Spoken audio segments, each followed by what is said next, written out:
Merry Christmas. পবিত্র বড়দিনের শুভ লগ্নে অলৌকিক ঘটনার প্ল্যাটফর্ম চ্যানেলে আমার সমস্ত বন্ধুদের জানাই সাদর আমন্ত্রণ। সবাই নিশ্চয় খুব ভালো ও সুস্থ শরীরে আছো। সকলের কুশল কামনা করে শুরু করছি বড়দিনের এই বিশেষ পর্বটি। তোমাদের সঙ্গে আছে রমা। আজকের এই বিশেষ পর্বে আমরা শুনতে চলেছি প্রভু যিশুর জন্মকাহিনী।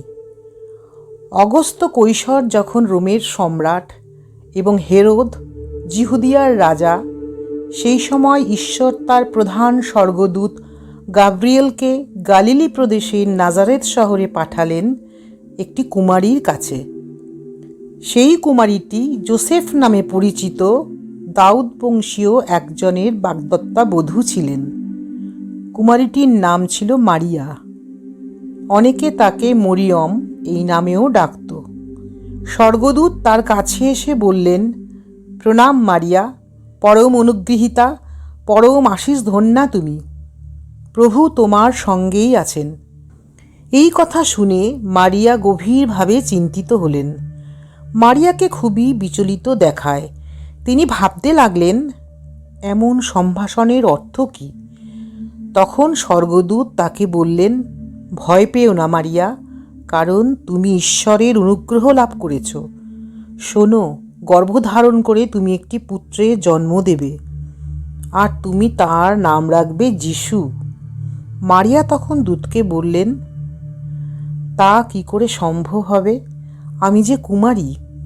উত্তরে তখন দূতটি বললেন, পবিত্র আত্মা এসে তোমার উপর অধিষ্ঠান করবেন, পরাৎপরের শক্তিতে আচ্ছাদিত হবে তুমি। তাই যার জন্ম হবে সেই পবিত্র সন্তানটি পরম পবিত্র ঈশ্বরের পুত্র বলেই পরিচিত হবেন। তার রাজত্ব কখনো শেষ হবে না। আর দেখো, তোমার আত্মীয়া এলিজাবেথ, সেও তার বৃদ্ধ বয়সে একটি পুত্রকে গর্ভে ধারণ করেছে। লোকে যাকে বন্ধ্যা বলে ডাকত, তারই এখন 6 মাস চলছে, কারণ ঈশ্বরের অসাধ্য কিছুই নেই। মারিয়া তখন বললেন, আমি প্রভুর দাসী, আপনি যা বলেছেন আমার তাই হোক। স্বর্গদূত তখন মারিয়ার কাছ থেকে বিদায় নিলেন। মারিয়া ছিলেন যোসেফের বাগদত্তা বধূ, কিন্তু তারা একসঙ্গে থাকার আগেই দেখা গেল মারিয়া গর্ভবতী পবিত্র আত্মারই প্রভাবে। তার স্বামী যোসেফ ধর্মনিষ্ঠ মানুষ ছিলেন। মারিয়ার দুর্নাম করতে না চেয়ে তিনি তাকে গোপনেই ত্যাগ করবেন বলে স্থির করলেন। তিনি এই সিদ্ধান্ত নিয়েছেন এমন সময় প্রভুর এক দূত তাকে স্বপ্নে দেখা দিয়ে বললেন, দাউদ সন্তান যোসেফ, তোমার স্ত্রী মারিয়াকে ঘরে আনতে ভয় করো না, কারণ সে যে সন্তান সম্ভবা হয়েছে তা পবিত্র আত্মারই প্রভাবে। সে এক পুত্র সন্তানের জন্ম দেবে। তুমি তার নাম রাখবে যিশু, কারণ তিনি আপন জাতির মানুষকে তাদের পাপ থেকে মুক্ত করবেন। এ সমস্তই ঘটেছিল এই কারণে, যাতে প্রবক্তার মুখে উচ্চারিত প্রভুর এই বাণী সত্য হয়। শোনো, কুমারী কন্যাটি হবে গর্ভবতী, সে এক পুত্র সন্তানের জন্ম দেবে। একদিন সবাই তাকে ইম্মানুয়েল নামে ডাকবে। নামটির অর্থ হল ঈশ্বর আমাদের সঙ্গেই আছেন। কিছুক্ষণ পরে যোসেফের ঘুম ভেঙে গেলে প্রভুর দূত তাকে যা করতে বলেছিলেন তিনি তাই করলেন। তিনি তার স্ত্রী মারিয়াকে ঘরে আনলেন। একদিন রোম সম্রাট অগাস্টাসের এই হুকুম জারি হলো যে সমস্ত সাম্রাজ্যে লোক গণনা করা হবে। তাই সকলে নাম লেখাবার জন্যে যে যার শহরে রওনা হলো। যোসেফ ছিলেন দাউদ বংশ ও গোত্রেরই মানুষ, তাই তিনি গালিলির নাজারেথ শহর থেকে গেলেন জিহুদিয়ার দাউদের সেই নগরীতে, যার নাম বেতলেহেম। নাম লেখাবার জন্যে তিনি নববধূ মারিয়াকেও সঙ্গে করে নিয়ে গেলেন। মারিয়া তখন সন্তান সম্ভবা। বেতলেহেমে থাকতেই তার প্রসবের সময় উপস্থিত হলো। মারিয়া প্রসব করলেন একটি পুত্র সন্তান। শিশুটিকে তিনি কাপড়ে জড়িয়ে একটি জাপ পাত্রে শুইয়ে রাখলেন, কারণ পান্থশালায় তাদের থাকার জায়গা জোটেনি। শেষ পর্যন্ত একটি খালি আস্তাবলে তাদের আশ্রয় জুটল। সেই অঞ্চলেরই এক প্রান্তরে একদল মেষপালক ছিল, যারা মাঠে সারা রাত জেগে তাদের পালের মেষগুলিকে পাহারা দিত। সেদিন হঠাৎ ঈশ্বরের এক দূত তাদের সামনে আবির্ভূত হলেন। প্রভুর মহিমা তখন তাদের ঘিরে উজ্জ্বল দীপ্তি ছড়াতে লাগল। স্বর্গীয় আভায় প্রান্তর আলোকিত হয়ে উঠল। এক আশ্চর্য ভীতিতে ভরে উঠল তাদের অন্তর। কিন্তু স্বর্গদূত তাদের বললেন, ভয় পেও না, আমি এক মহা আনন্দের সংবাদ তোমাদের জানাতে এসেছি। এই আনন্দ সমস্ত জাতির মানুষের জন্যেই সঞ্চিত হয়ে আছে। আজ দাউদের নগরীতে তোমাদের ত্রাণকর্তা জন্ম নিয়েছেন। তিনি সেই খ্রিস্ট, স্বয়ং প্রভু।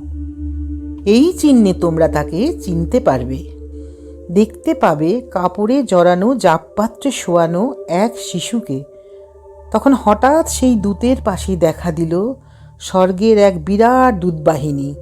তারা ঈশ্বরের বন্দনা করে বলে উঠলেন, জয় ঊর্ধ্বলোকে পরমেশ্বরের জয়, ইহলোকে নামক শান্তি তার অনুগৃহীত মানবের অন্তরে। স্বর্গদূতেরা মেষপালকদের কাছ থেকে স্বর্গে ফিরে যাবার পর মেষপালকেরা পরস্পরকে বলতে লাগলো, চলো আমরা এখন বেতলেহেমে যাই, সেখানে যা ঘটেছে বলে প্রভু আমাদের জানিয়েছেন তা একবার দেখে আসি। মেষপালকেরা তৎক্ষণাৎ সেই নবজাতককে দেখতে ছুটল। মারিয়া, যোসেফ আর জাপপাত্রে রাখা শিশুটিকে তারা খুঁজে বার করল। মেষপালকেরা যখন শিশুটিকে দেখল, তখন এই শিশুর সম্বন্ধে তাদের যা বলা হয়েছে তারা তা সকলকে জানিয়ে দিল।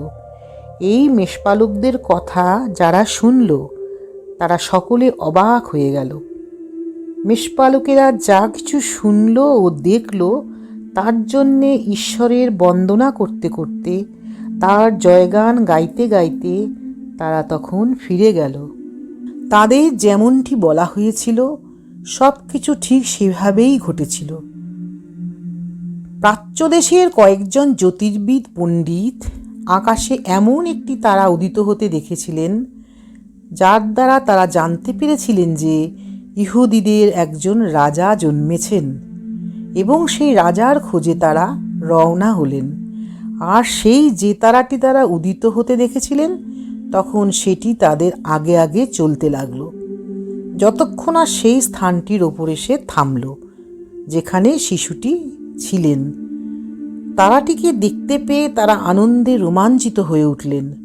বাড়িতে ঢুকে তারা শিশুটিকে তার মাতা মারিয়ার কোলে দেখতে পেলেন। ভূমিষ্ঠ হয়ে তারা তাকে প্রণাম করলেন এবং নিজেদের রত্নপেটিকা খুলে তাকে উপহার দিলেন, সোনা, ধুনো ও গন্ধনির্যাস। কুমারী মাতার গর্ভে ত্রাণকর্তার জন্ম নেবার সেই শুভ সংবাদ বা সুসমাচার এই জ্যোতির্বিদ পণ্ডিতরাই প্রথমে প্রচার করেছিলেন।